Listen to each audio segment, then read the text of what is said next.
The Running Man, 2025, is a modern reimagining of Stephen King's dystopian novel, directed by Edgar Wright. Unlike the 1987 Arnold Schwarzenegger adaptation, this version aims to realign the story with its darker, more politically charged source material, focusing less on camp spectacle and more on media manipulation, desperation, and state sanctioned entertainment. Glen Powell leads the film as Ben Richards, delivering a performance that is grounded, intense, and emotionally restrained.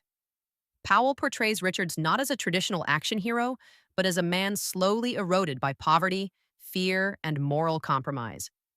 His physicality is convincing, but it's the quieter moments, fatigue, hesitation, anger, that give the character weight. The supporting cast is equally strong. Josh Brolin brings cold authority and menace as the show's ruthless executive figure, embodying institutional cruelty rather than cartoon villainy. Other supporting players serve their roles effectively, though some are intentionally underdeveloped to reinforce the system's indifference toward individual lives. Edgar Wright's direction is far more restrained here than in his earlier work. The film adopts a grim, oppressive visual style, muted color palettes, brutalist architecture, and surveillance-heavy framing that constantly reminds the audience they are watching a society built on spectacle and control. Action sequences are sharp and urgent but never celebratory.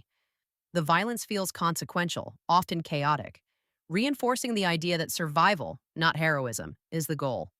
The game show format is depicted as grotesque mass entertainment, with audiences cheering on executions through layers of screens and propaganda.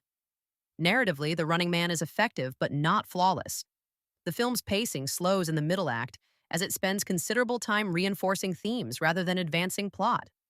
While this deepens atmosphere, it occasionally blunts momentum. Some secondary characters, particularly fellow runners, feel more symbolic than fully realized, limiting emotional impact when they are removed from the game. Additionally, the film's commentary on media consumption and authoritarian control, while relevant, is sometimes delivered with a heavy hand, leaving little room for subtle interpretation.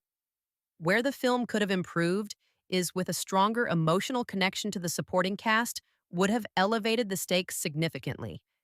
Giving more narrative space to the other runners could have made the brutality of the game feel more personal rather than purely thematic. The film also could have benefited from a sharper escalation toward its climax, as the final act prioritizes message over visceral payoff. For modern audiences, The Running Man plays as a bleak but timely dystopian thriller. Viewers familiar with reality television culture, social media outrage cycles, and performative justice will recognize uncomfortable parallels. Fans of the original 1987 film may be divided. This version deliberately avoids camp and one-liners in favor of realism and moral discomfort. It's less fun, but far more thoughtful.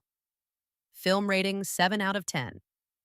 A smart, serious reworking of the material with strong performances and sharp direction, held back slightly by pacing issues and restrained emotional payoff. Final thoughts.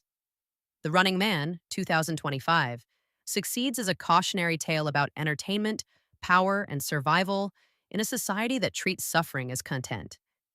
It may not deliver constant thrills, but it leaves a lasting impression through its ideas and performances. Like and subscribe, because in this game, the audience always decides who gets eliminated next.